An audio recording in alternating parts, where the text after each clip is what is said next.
जब नसीब का थप्पड़ पड़ता है ना तो अच्छों के रोंगटे खड़े हो जाते हैं। मैं तो था ही अभागा। बात सच कहा था किसी ने कि इंसान जो कुछ करता है उसका फल दुनिया में ही पाता है।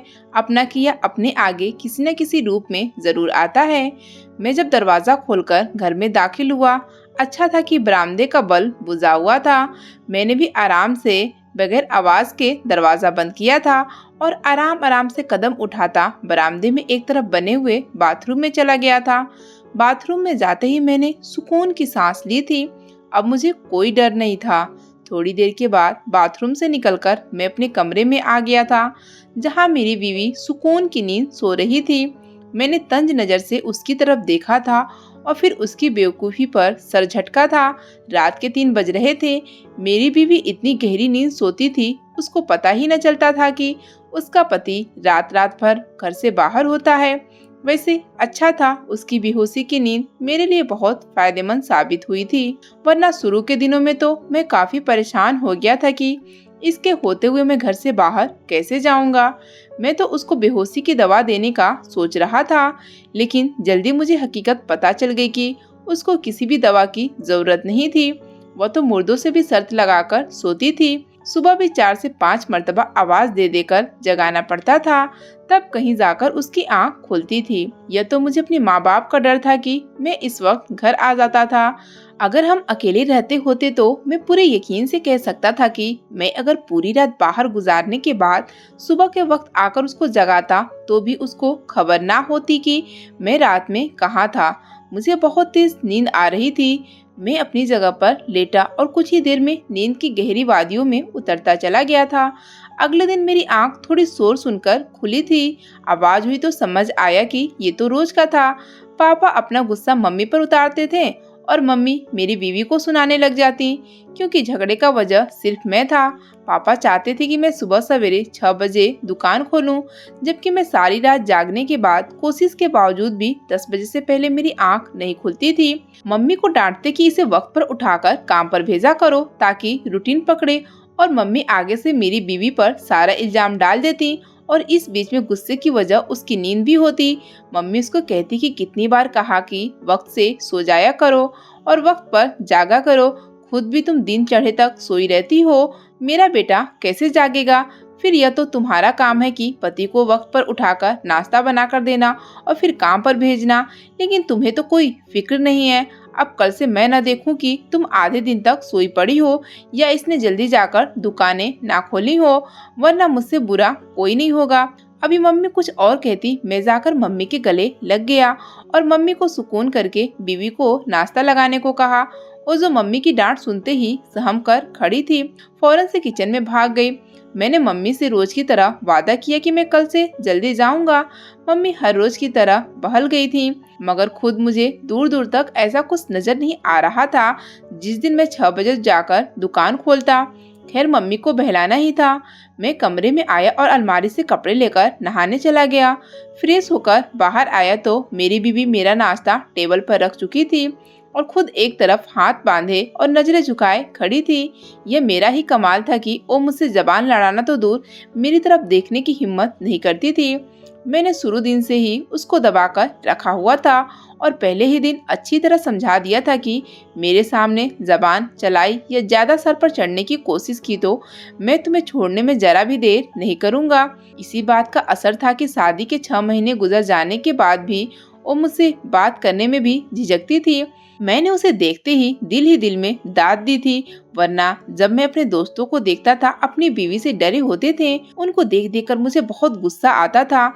मेरी नजर में तो ऐसा मर्द कहलाने के लायक नहीं था जिसकी बीवी ही उसकी कंट्रोल में ना हो। खैर मैंने नाश्ता किया और दुकान जाने के लिए घर से निकल आया। 11:15 बजे के करीब होने वाले थे। अगर अभी दुकान पर न पहुंचता तो पापा मेरे पर भड़क जाते। मैं दुकान खोलकर बैठ गया। ग्राहक आना शुरू हो गए थे, बस इक्का दुक्का ग्राहक आ रहे थे। दोपहर को दुकानदारी कमी होती है। दुकानदारी का बेहतरीन वक्त सुबह और शाम का है, इसलिए पापा भी सुबह दुकान खोलने पर जोर देते देते थे, मगर अब उनको कैसे बताता कि मैं सुबह सवेरे क्यों नहीं जा सकता। दोपहर का खाना मैं दिन में 2 या 2:30 बजे के करीब दुकान पर ही खा लिया करता था। पास ही दूध की दुकान थी और कुछ फासले पर तंदूर भी था, वहीं से दही, रोटियां और अचार ले लिया करता था।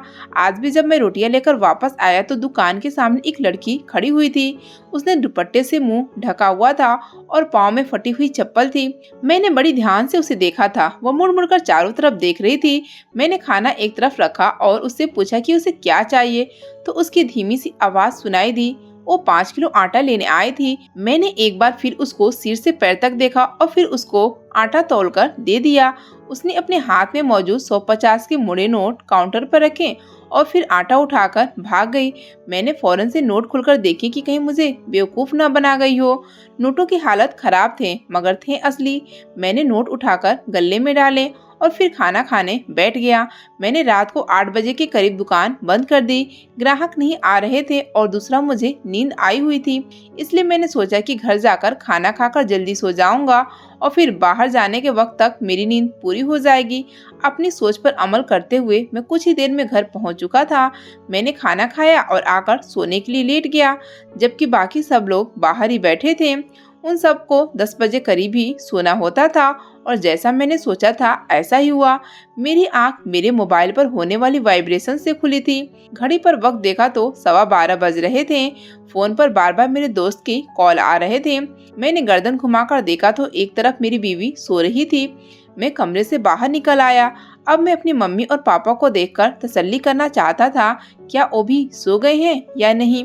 अपनी तरफ से इत्मीनान होकर मैं कमरे में आया, फिर वहां से अपनी चादर उठाई, बिना आवाज किए घर से निकल गया। मेरे दोस्त मेरे ही इंतजार में थे। कुछ ही देर में हम अपनी जगह पर पहुंच चुके थे। हम सब बैठकर अपने अपने किस्से सुना रहे थे कि वह अपनी अपनी बीवियों से कैसे बचकर आए हैं और उनको कैसे चकमा देकर निकले हैं। एक दो ने बकायदा बीवियों को नींद की गोलियां देनी शुरू कर दी। मैं सब मामले में गर्दन अकड़कर बैठा हुआ था, क्योंकि उन सब के बीच में अकेला था जिसको न किसी बहाने की जरूरत पड़ती थी और न ही किसी को चकमा देने की। मेरी बीवी थी ही बेवकूफ। उसके जहन में तो कभी भी यह बात न आई होगी कि मैं रातों को घर से बाहर रहता हूँ। मैं मजे से दोस्तों के बीच बैठा अपनी बीवी का मजाक उड़ा रहा था और सबको उसकी कम अकल और उसकी बेवकूफ़ी के किस्से सुना रहा था, यह जाने बगैर कि यहाँ बैठकर मैं किसको बेवकूफ कह रहा था। वो किस कदर समझदार थी और किस कदर अकल रखती थी, इसका अंदाजा मुझे जल्दी हो गया। जब रात बाहर गुजारने के बाद मैं रोज के मुताबिक 3:45 बजे घर पहुंचा तो मेरा नाम सतीश है। मेरी उम्र 35 साल है। मेरा ताल्लुक एक मिडिल फैमिली से है। मेरे पापा सरकारी स्कूल में टीचर थे और मम्मी हाउसवाइफ थी। मेरी मम्मी पापा की शादी बड़ों की मर्जी से हुई थी। जब तक बड़ी कामयाबी से चल रही थी, वो खुश होकर जिंदगी गुजार रहे थे। मेरी पैदाइश उनकी शादी के 2 साल बाद ही हुई। मेरे आने से उनकी खुशियों को 4 चांद लगा दिए थे। सब मेरी बलाएं लेते नहीं थकते थे। मैं बहुत खूबसूरत था और पापा की पहली औलाद भी। मम्मी पापा मेरे नखरे उठाते न थकते थे। पापा फख्र से मुझे सबसे मिलाते कि मैं उनका बाजू हूँ, उनके बुढ़ापे का सहारा बनूंगा। वहीं मम्मी भी मुझसे ढेरों उम्मीद लगाए बैठी थी, मगर काश कि उनको खबर होती कि मैं उनके बुढ़ापे में कैसे उनके ख्वाब को खाक में मिलाऊंगा, कैसे उनके नाम को डुबाऊंगा। तो वो पैदा होने के साथ ही मेरा गला घोटकर मुझे मार देते। मगर उनको अंदाजा भी नहीं था कि जिसको अपना फक्र कह रहे थे वही बुढ़ापे में उनका नाम डुबोएगा और सारे जमाने के सामने उनको रुस्वा करवाएगा। मैं एक तेज और अच्छा बच्चा था। स्कूल में हमेशा अच्छे नंबरों से पास होता था। मेरे 3 साल बाद मेरी बहन की पैदाइश हुई थी, जिसका नाम मम्मी ने पूजा रखा था। मैं और मेरी बहन सरकारी स्कूल में ही पढ़ते थे। मैं और मेरी बहन पापा के स्कूल में ही 10वीं तक पढ़े थे। मैं बहुत सख्त और गैरतमंद था। स्कूल में चलो मैं और पापा दोनों ही होते थे, मगर कॉलेज घर से काफी दूर था, इसलिए मैंने पूजा के जिद के बावजूद भी उसका कॉलेज में एडमिशन नहीं करवाया। मैं जिस कॉलेज में पढ़ता था वहाँ सिर्फ लड़कों का कॉलेज था। यूँ मैंने घर में पहला फैसला किया और सबको मेरा फैसला मानना पड़ा। मेरा तो सीना चौड़ा हो गया। मुझे कॉलेज जाते 4 साल हो गए थे। इस दौरान मैं जिन लड़कों के संगत में बैठ रहा था, मैं भी उनके जैसा हो गया था। रोज प्राइवेट पढ़ाई थी। मैं सुबह सवेरे घर से निकल जाता, कॉलेज के नाम पर सारा दिन दोस्तों के साथ आवारागर्दी करता और शाम होने से पहले घर आ जाता। वक्त गुजरता जा रहा था। मेरा कॉलेज में आखिरी साल चल रहा था। मैंने पापा से जिद करके 10वीं के बाद ही मोबाइल फोन ले लिया था।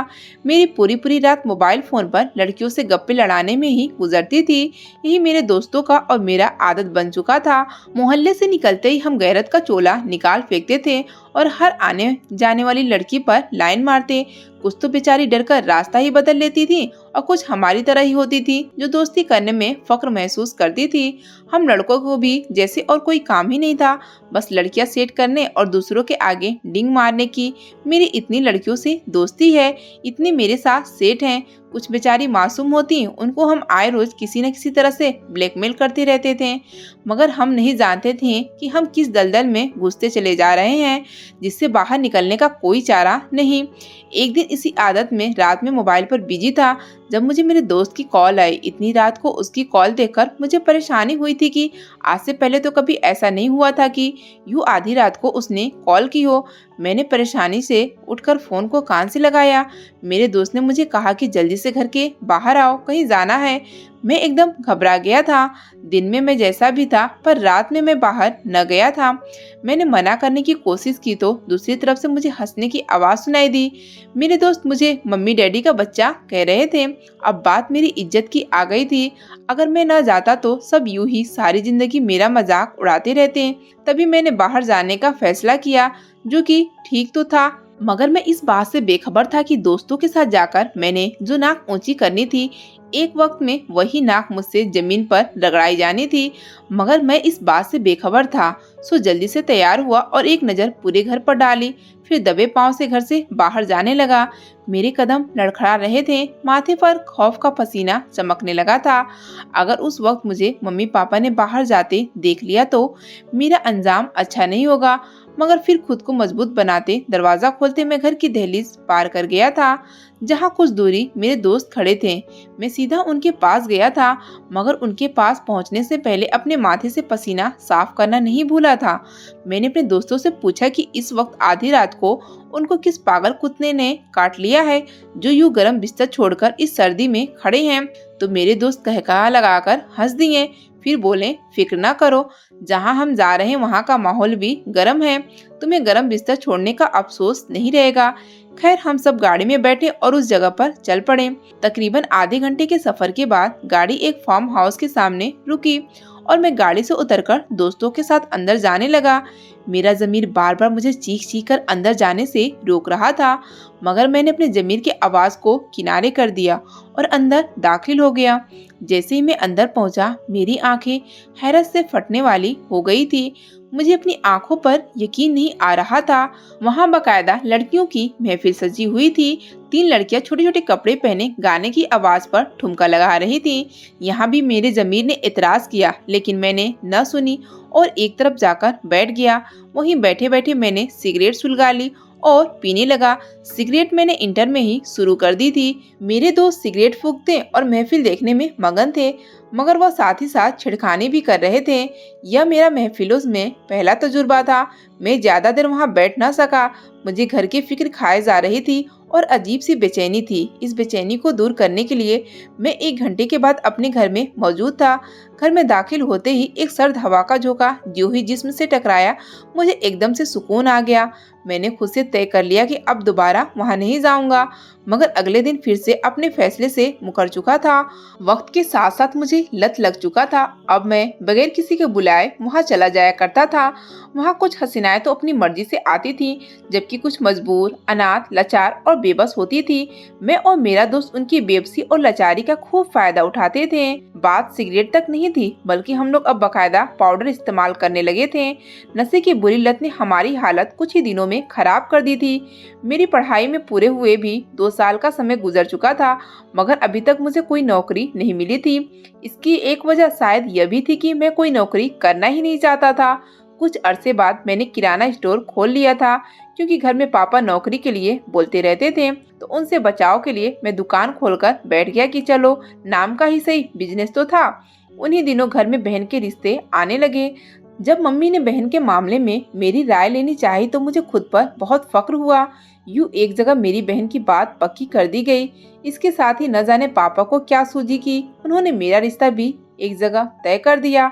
मुझे इस मर्तबा बहुत गुस्सा आया था क्योंकि पापा ने इस मर्तबा मुझसे मेरी कोई राय नहीं ली थी। मैंने बहुत बवाल मचाया कि मैं अभी शादी नहीं करना चाहता था क्योंकि शादी का मतलब था मुझसे मेरी आज़ादी का छिन जाना। शादियों का अंजाम मेरे सामने था। मेरे कुछ दोस्त पक्के जोरू के गुलाम बने हुए थे। शादी से पहले जो बेफिक्री से हर तरफ आते जाते थे, हर बात में अपनी मर्जी करते थे, अब वो पूरी तरह अपनी बीवियों के हुक्म के गुलाम थे। बस इसी वजह से मैं शादी के नाम से चिढ़ता था, मगर पापा के सामने मेरा कोई दाव नहीं चला था। यूं मेरी बहन की शादी से 1 महीना पहले मेरी शादी कर दी गई। 1 हफ्ते तक मेरी रूटीन बहुत डिस्टर्ब रही थी, मगर उसके बाद मैं अपनी बीवी की तरफ से बेफिक्र हो गया कि वह काफी आज्ञाकारी थी। मैंने उसे सिर्फ एक मर्तबा समझाया था कि मुझे फिजूल बोलने वाली और सवाल पूछने वाली औरतें से बहुत नफरत है, इसलिए मेरे सामने अपना मुंह बंद रखे, और वो मेरी बात मान भी गई थी। ये मेरी शादी के 10 दिन की बात है। मेरी बीवी मायके गई हुई थी। मैं सुबह सोकर उठा। हाथ मुंह धोने के बाद मैंने अपनी बहन से कहा कि मुझे नाश्ता कमरे में ही ला दो। कुछ देर के बाद मेरी बहन नाश्ता लेकर कमरे में आ गई थी। मैं नाश्ता करने लगा जबकि वो मेरे पास बैठ गई। मैंने सवालिया नजरों से उसकी तरफ देखा और पूछा, कोई काम है? तो इधर उधर देखने लगी और फिर आखिर हिम्मत करके बोली पड़ी। उसकी बात सुनने के बाद एक पल लगा था मेरा पारा आसमान तक पहुंचने में। मैं उसको गुस्से की नजरों से देखने लगा। मुझे उसकी दिमागी हालत पर शक हुआ। शादी में भी 20 दिन रहे थे और वो शादी करने से इनकार कर रही थी। मैंने बहुत गुस्से से उसे कहा कि तुम्हारा दिमाग खराब नहीं हो गया? क्या बकवास कर रही हो? तो वो रोने लगी और कहने लगी, भैया प्लीज पापा को कहो कि उन लोगों को मना कर दें, मैं वहाँ शादी नहीं करना चाहती। मैंने अपनी बहन की बात सुनकर उसके गाल पर कई थप्पड़ दे दिए थे और फिर शादी 20 दिन बाद होनी थी तो वो मैंने 1 हफ्ते के अंदर ही करवाकर उसको विदा कर दिया। वो बहुत रोती रही थी। उसने मेरी मिन्नतें की, मुझे वास्ते देती रही, मगर मेरी गैरत आड़े आकर उसकी एक न सुनी। विदाई से पहले उसने मुझे जो बात कही उसने पूरी छत मेरे सर पर। मैं अपनी तरफ से सब राज छिपाए हुए था, मगर मेरी बहन मेरे बारे में सब कुछ जानती थी। उसने मुझे कहा कि भाई तुमने मेरे साथ जो किया सो किया, मगर भाभी के साथ ऐसा ना करो। भाभी तुमसे मोहब्बत करती है, उसको धोखा मत दो, बाज आ जाओ। तुम जो कर रहे हो ये सब गलत है, सही नहीं है। क्यों बेबस लोगों की आह ले रहे हो? उसकी बात सुनकर एक लम्हे मुझे खुद से शर्मिंदगी महसूस हुई थी, मगर ये सभी एक ही लम्हे की थी। मैं जो सबके सामने शरीफ का किरदार बनाया हुआ था, उस किरदार का खोखलापन मेरी बहन के सामने खुल गया था। मगर अब उसे कौन सा इस घर में रहना था? मैंने उसकी बात को बातों बातों में ही उड़ा दिया था। मैं शराब और नशे की लत में लगकर अब हराम काम करने लगा था। भगवान ने मुझे इतना अच्छा रिश्ता दिया हुआ था, मगर इसके बावजूद मैं बाहर हराम मुंह मारता फिरता, क्योंकि मुझे हराम खाने की लत लग चुकी थी। हलाल का जायका कहाँ मालूम होता। अब तो हम दोस्त अपनी हवस के लिए लड़कियों को भी अगवा करने लगे थे, फिर उसके बाद उनको ब्लैकमेल करते। वो मारे डर के किसी को कुछ न बताती थी, मगर बद्दुआएं जरूर देती थी। भगवान तुम्हारा किया तुम्हारे आगे लाए, तुम्हारे साथ यह हो तुम्हारे साथ वह हो, मगर हम जैसे शैतानों पर उनकी बद्दुआएं क्या असर कर सकती थी। लेकिन कहते हैं ना, जब किसी के दिल से आह निकलती है तो सीधे भगवान तक जाती है। वो आह निकल चुकी थी। हमारे गुनाहों के घड़े भर चुके थे। अब हमारे बुरे काम के हिसाब का दिन आ गया था। उस रात जब मैं दोस्तों के बीच बैठा अपनी बीवी की बुराइयां करने के बाद घर में दाखिल हुआ तो किसी गैर मामूली चीज का एहसास हुआ, और यह था कि आज मेरी बीवी जाग रही थी। ना सिर्फ जाग रही थी बल्कि मुझे देखते ही आकर मेरे कदमों में गिरकर रोने लगी और कहने लगी कि प्लीज ये सब कुछ छोड़ दो, गुनाह के रास्ते पर मत चलो।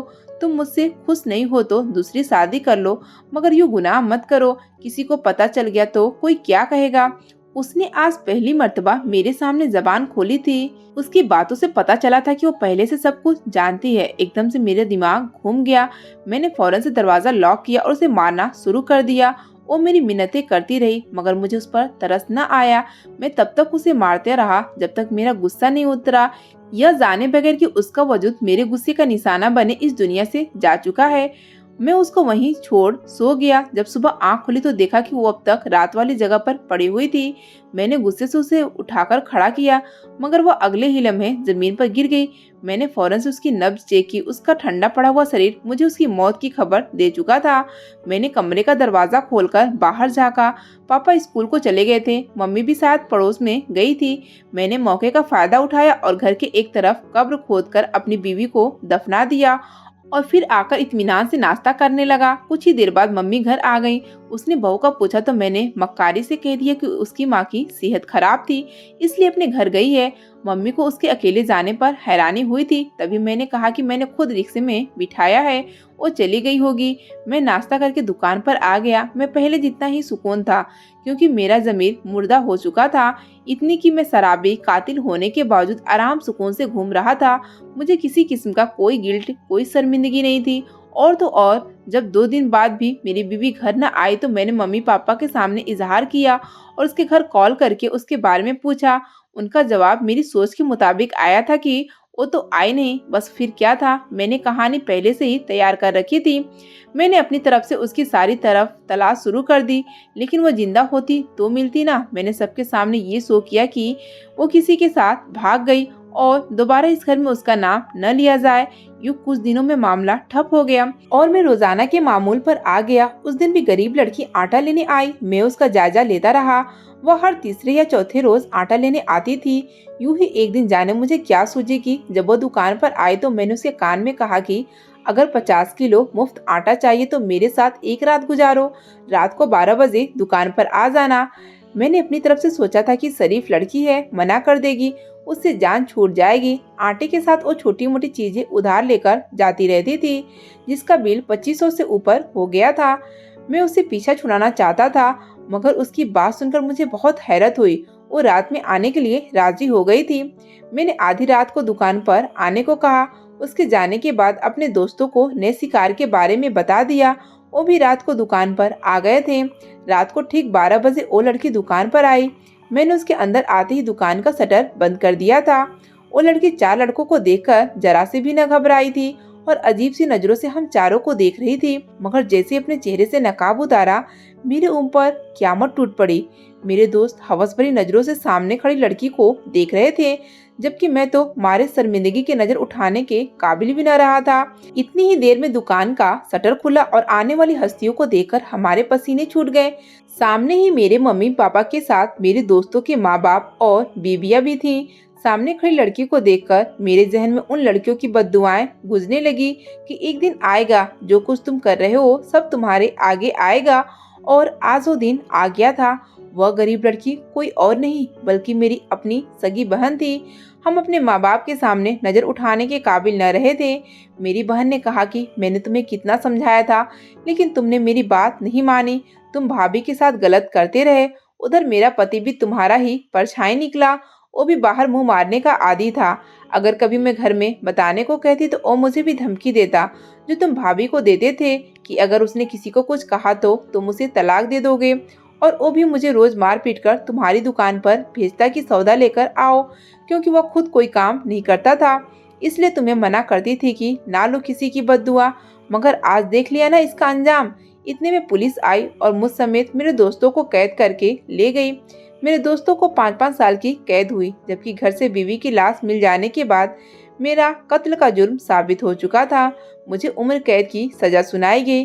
तब से अब तक जेल में हूँ। मेरी सजा के 8 साल गुजर चुके हैं, लेकिन इससे खतरनाक और तकलीफदेह सजा वो है जो मुझे घर वालों ने दी। मैंने माँ और बहन के कदमों में अपना नाक रगड़ लिया था, मगर उन्होंने मुझे माफ न किया था। करते भी कैसे? मेरी वजह से मैंने उनको किसी के सामने मुंह दिखाने के लायक नहीं छोड़ा था। बहन की तलाक हो गई थी और मेरे घर वाले शहर बदलने पर मजबूर हो गए थे। मैं रोज भगवान से अपने गुनाहों की माफ़ी मांगता हूँ। काश कि भगवान मुझे माफ़ कर दे, और यही उम्मीद मुझे अपने घर वालों से है। न जाने वो मुझे माफ़ करेंगे भी या नहीं। अगर आपको आज की कहानी पसंद आई है तो वीडियो को जरूर लाइक कीजिएगा और अपने दोस्तों के साथ भी शेयर कीजिएगा। और हाँ, अभी तक आपने हमारे चैनल को सब्सक्राइब न किया तो ज़रूर सब्सक्राइब कीजिएगा।